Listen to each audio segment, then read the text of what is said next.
الحمد للہ رب العالمین والصلاة والسلام علی سید الانبیاء والمرسلین والصلاة والسلام علی آباء سید الانبیاء والمرسلین والصلاة والسلام علی امہات سید الانبیاء والمرسلین والصلاة والسلام علی اعمام سید الانبیاء والمرسلین لا سیما افضل البشر بعد الانبیاء بالقول الغالب خیر الناصرین سیدنا ابو طالب علیہ السلام وعلی آلہ واصحابہ واہل بیت اجمعین اما بعد اعوذ باللہ من الشیطان الرجیم بسم اللہ الرحمن الرحیم وقل جاء الحق وزهق الباطل ان الباطل کان زہوقا صدق اللہ العظیم۔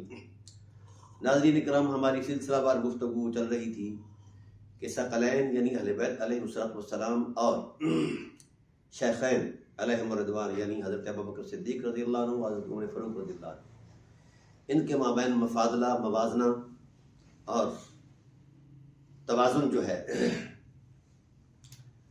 افضلیت کے ٹائٹل کے اعتبار سے یہ کائنات کا بدترین جھوٹ ہے، یہ ہمارا عنوان تھا۔ اس حوالے سے آج کی نشست میں ہم چند معروضات پیش کریں گے۔ سورہ لیل کی آیات سے ہمارے اہل سنت علماء بریلوی جو ہیں یہ کرتے ہیں اس سے استدلال، تو ہم نے اس استدلال کو بحمد اللہ تعالی آیات قرآن کی روشنی میں چیلنج کیا ہے کہ اس کا کوئی وجود نہیں ہے، یہ قرآن کریم کی باضابطہ معنوی تحریف ہے۔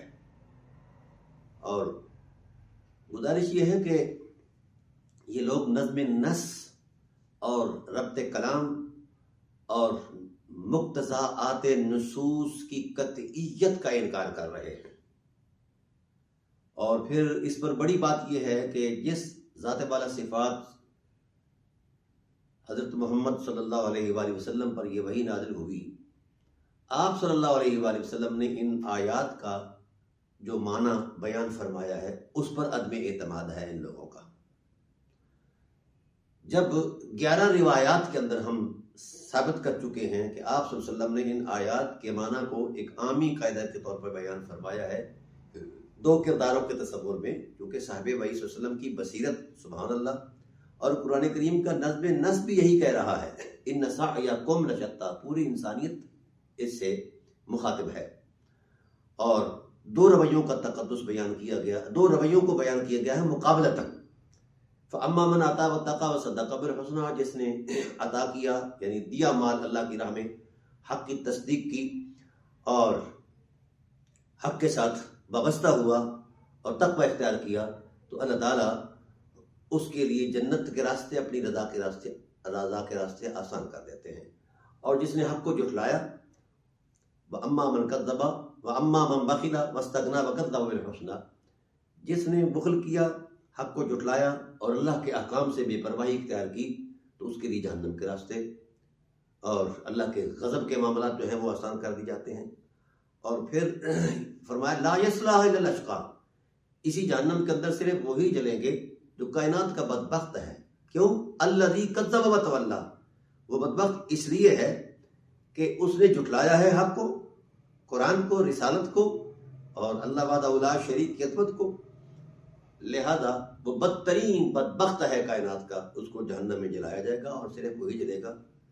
وَسَيُجَنَّبُهَا الْأَتْقَى، اور اسی جہنم سے بچا لیا جائے گا اس شخص کو جس نے تقوی اختیار کیا، اور تقوی کے ساتھ ساتھ الذی یؤتی مالہ یتزکیٰ، جس نے اپنا مال دیا ہے پاکیزگی کے لیے۔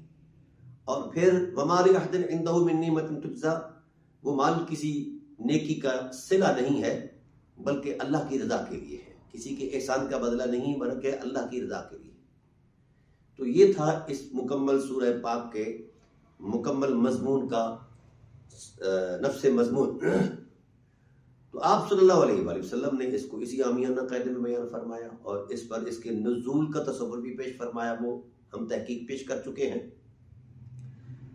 تو جو معنی رسالت بیان فرمایا وہ صحیح ہے، یہ بعد کے لوگ جو کئی سال بعد میں پیدا ہوئے، عامر بن عبداللہ یہ کب پیدا ہوئے؟ یہ ان کا باپ مدینہ طیبہ میں پیدا ہوا 2 سن ہجری کو، پھر وہ بڑا ہوا ہوگا، یعنی کتنا عرصہ درمیان میں گزرتا ہے؟ 4 سن نبوی کو اترنے والی روایت آیت کو وہ بیان کر رہے ہیں۔ کب بیان کر رہے ہیں؟ یعنی 9 سال یہ ہو گئے، اور آگے جا کر 2 سن ہجری کو وہ پیدا ہوتا ہے، اس کا باپ عبداللہ بن زبیر، وہ درمیان میں اکاؤنٹ کر لیے جائیں، اور اس کے بعد پھر وہ بڑا ہوا ہوگا 18-20 سال کا ہو کر پھر اس نے شادی کی ہوگی، پھر نہ جانے یہ کب پیدا ہوا ہوگا، تو وہ بیان کر رہا ہے۔ اس سے پہلے کوئی شخص اس ٹائٹل پر بیان نہیں کر رہا۔ یعنی جو لوگ عینی شاہد تھے نزول آیات کے، ان میں سے کسی ایک نے بیان نہیں کیا۔ عجب بات ہے۔ اور صاحب وحی صلی اللہ علیہ وسلم نے جو کچھ بیان فرمایا ہے وہ اور ہے، اور جو مولوی صاحبان بیان کر رہے ہیں یہ اور ہے۔ تو اب مولوی صاحبان نے جو کچھ بیان کیا ہے اس کو وہ حق سمجھتے ہیں، جو حضور نے بیان فرمایا ہے اس کو وہ حق نہیں سمجھتے۔ یہ ہے ان بریلوی مولویوں کی ڈرامہ بازی۔ اچھا، اس کے بعد حضرت عبداللہ ابن عباس رضی اللہ تعالیٰ عنہ کا بھی ذکر کرتے ہیں۔ وسائل النبوۃ العتقہ کی آیت میں ہم نے اس پر بہت ساری تفصیل دے دی ہے۔ یہ امام جلال الدین سیوطی علیہ رحمہ کی تفسیر در منصور کے اندر بات آئی ہے، اور در منصور کا اصل مصدر علم جو ہے اس ٹائٹل پر وہ ہے تفسیر ابن مردوہ، اور اس میں جس روایت کو ہم نے ڈسکس کیا تھا اس سند کے اعتبار سے وہ جعلی روایت ہے، ایک کذاب اور جھوٹے راوی کی روایت ہے، اور اس کی تکذیب پر، اس کے کذاب ہونے پر ہم نے بہت سارے شواہد پیش کر دیے ہیں۔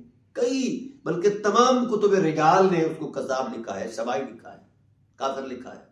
بڑی عجیب بات یہ ہے کہ جب مولوی بریلویوں کو، مفتیوں کو ضرورت پڑے تو کافر کی روایت پر بھی اعتماد کر لیتے ہیں اپنے نقطہ نظر کے حوالے سے، اور اگر نقطہ نظر کے حوالے سے وہ روایت نہ ہو، خواہ وہ قرآن کی آیت ہو تو بھی قابل قبول نہیں ہے، اور فرمان رسالت ہو تو بھی قابل قبول نہیں ہے۔ یہ ہے بریلویت، نعوذ باللہ من ذالک۔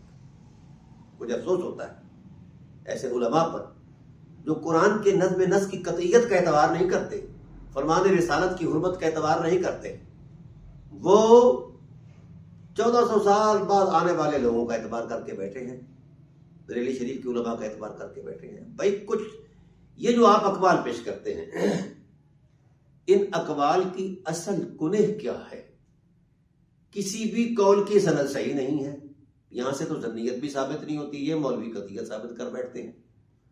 اور دوسری بات یہ ہے کہ ان اقوال کے جو قائلین ہیں انہوں نے بھی اس آیت کریمہ کو سامنے رکھ کر مفاضلہ نہیں کیا، تو بھائی آپ کی یہ باتیں کون مانے؟ مولویوں، مفتیوں، مصباحی صاحب، آپ کی یہ باتیں کون مانے؟ یہ جہالت کون مانے؟ اب ایک نیا ڈرامہ لگایا جاتا ہے کہ اجمع المفسرون کا جملہ جڑ کے لوگوں کو پریشان کی جاتا ہے۔ پہلی بات تو یہ ہے کہ مفسرین کا اجماع حجت شرعی نہیں ہے، نہ اس پر کوئی دلیل ہے۔ دوسری بات ہے کہ یہ اجماع جھوٹا ہے، یہ اجماع بطور سازش کیا گیا ہے، اس کی کوئی اصل نہیں ہے۔ تو بے اصل اجماع کی جب ذاتی حیثیت نہیں ہے، اس کا روپ ڈالنا یہ کیسے ہو سکتا ہے قابل قبول؟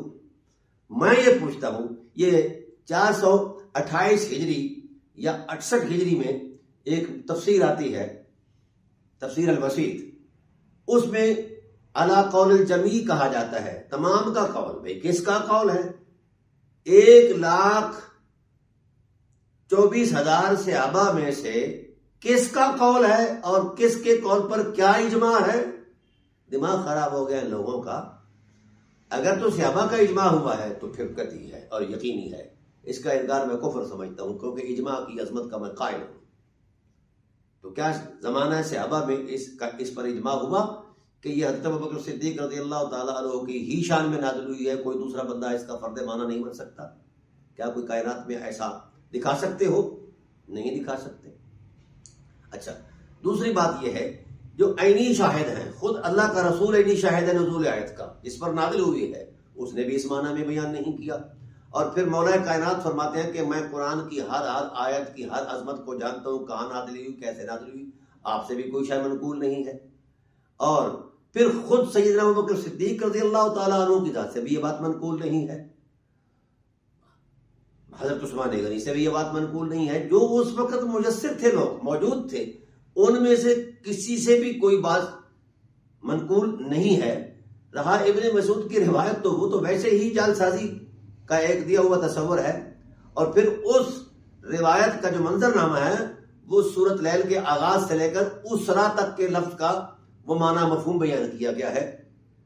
تو بھائی پھڈا جو ان مولویوں کا ہے وہ سید جنب الاتقاء پر ہے، ابن مسعود تو اتقا پر بھی نہیں آئے، وہ تو یسرا تک آ کر رک گئے، اور پھر میں اس کے مد مقابل 9 روایات صحیح روایات میں پیش کر چکا ہوں کہ ان روایات کے اندر رسالت پناہ عالم صلی اللہ علیہ وآلہ وسلم نے ان آیات کے نزول کا مدعا اور مقصد جو ہے قاعدہ عامہ کے طور پر بیان فرمایا، اور یہی اسلوب کلام الہی ہے، یہی نظم نسق کی قطعیت ہے، یہی مقتضى کلام الہی ہے، یہی ربط کلام الہی کا تسلسل ہے، اور اسی پر تسلسل پر بہت ساری باقی آیات بھی اس صورت کے علاوہ بھی ہیں۔ تو قاعدہ عامہ کے حوالے سے جو چیز نازل ہوئی ہے اس کو ایک شخصیت میں منحصر کر دینا، اور وہ بھی بلا دلیل، اور پھر وہ جو اقوال پیش کی جاتے ہیں ان کا اپنا سر پھر کوئی نہیں، کوئی دھڑ کٹا ہے، کوئی سر کٹا ہے، کوئی جڑ کٹا ہے، یہ ہے کل اثاثہ بریلویت کا۔ اس حوالے سے تاہم میں نے الحمدللہ تعالیٰ اللہ تعالیٰ کے فضل و احسان سے تفاسیر بالمعصور کا جائزہ جو پیش کر رہا ہوں، کسی بھی تفسیر میں ایسا نہیں دیکھا۔ کوئی راوی 50 سال بعد پیدا ہو رہا ہے، کوئی 60 سال بعد پیدا ہو رہا ہے، کوئی 40 سال بعد، کوئی 30 سال بعد یہ باتیں ہو رہی ہیں۔ اس سے پہلے جب نازل ہوئی ہے، اس نزول کے اعتبار سے نہ نبوت کو پتہ ہے، صاحب وحی کو پتہ نہیں ہے، اور نہ مولا کائنات کو پتہ ہے، نہ حضرت ابوبکر صدیق رضی اللہ عنہ کو پتہ ہے، نہ عمر فاروق کو پتہ ہے، نہ عثمان غنی کو پتہ ہے، اور نہ ہی جناب والا اور کسی اور صحابی کو پتہ ہے۔ تو بھئی کس اندازے سے، کس چہرے سے یہ آپ طے کر رہے ہیں کہ اس حوالے سے یہ نازل ہوئی ہے؟ ہاں، سیدنا ابوبکر صدیق رضی اللہ تعالیٰ عنہ کا کردار اپنی حکمت میں ایک شان رکھتا ہے، میں اس کا انکار نہیں کرتا۔ اگر مال ہی مولوی صاحبان کا مطمع نظر ہے تو آئیے ہم ایک اور مال کی بھی نشاندہی کرتے ہیں۔ وہ مال ہے قرآن کے مطابق جس مال نے نبی کو غنی کر دیا ہے، جس مال نے نبی کو غنی کر دیا ہے، وہ مال سارا امت مصطفیٰ پر صرف ہوا ہے۔ اور کتنا مال تھا؟ پورا مکہ اس مال کا محتاج رہا ہے عمر بعد۔ اٹھا کے دیکھی طبقات کے اندر، افضلہم نسبا، اشرفہم رسما، افضلہم خلقا، اور وَأَكْثَرُهُمْ مَالًا، یہ الفاظ ہیں۔ سارے مکہ کا اتنا مال نہیں ہوتا تھا جتنا مال حضرت خدیجہ الکبریٰ صلوات اللہ تعالیٰ علیہ کا ہوتا ہے۔ وہ سارا مال جو اشرفیوں کا ڈھیر ہے وہ اٹھا کر خدمت میں پیش کر دیا گیا ہے۔ کیا اس مال کو، نصاب کو، اس مالی نصاب کو آیت کا معنی نہیں بنایا جا سکتا؟ کیوں نہیں بنا؟ وہ آخر کیا وجہ ہے؟ اہل بیت مال دیں تو وہ قبول نہیں ہے، معنی آیت نہیں ہے، اس کی وجہ کیا ہے؟ میں پوری ملت بریلویہ کو چیلنج کرتا ہوں، یہ مال جو آپ نے ہضم کیا ہے، فقیر انشاءاللہ بازو ڈال کر آپ کی انتڑیوں سے یہ مال نکالے گا اور بتائے گا امت کو کہ یہ خیانت کار ہے لوگ، یہ مال اہل بیت کیوں نہیں اتقا کا معنی بنایا گیا؟ وجہ کیا ہے؟ یہ حرام کا مال تھا، چوری کا مال تھا، کیا اس میں کوئی خیانت تھی؟ اور پھر حضرت ابو طالب علیہ السلام کا مال جو ہے وہ کیوں نہیں آیا اس ضمن میں؟ جس مال نے 50 سال نبی کے وجود کی خدمت کی ہے، جو غلام کی خریداری پر مال لگے، وہ تو اتقا کا معنی ہے، اور مجھے اس سے کوئی اعتراض نہیں ہے۔ لیکن جو مال نبوت کے مزاج کا حصہ بنے، خمیر کی تقویت کا باعث بنے، فطری مؤثر بنے، نبوت کے وجود کا رفع کرے، عصمت کا، وہ مال آپ نہ گنتے ہیں، نہ جانتے ہیں، نہ مانتے ہیں۔ کیا آپ کے باپ کی حکومت ہے یا آپ کی حکومت ہے؟ کائنات آپ کی ہے؟ اس اللہ کی حاکمیت ہے جس کا شریک کوئی نہیں ہے۔ آپ کون ہیں؟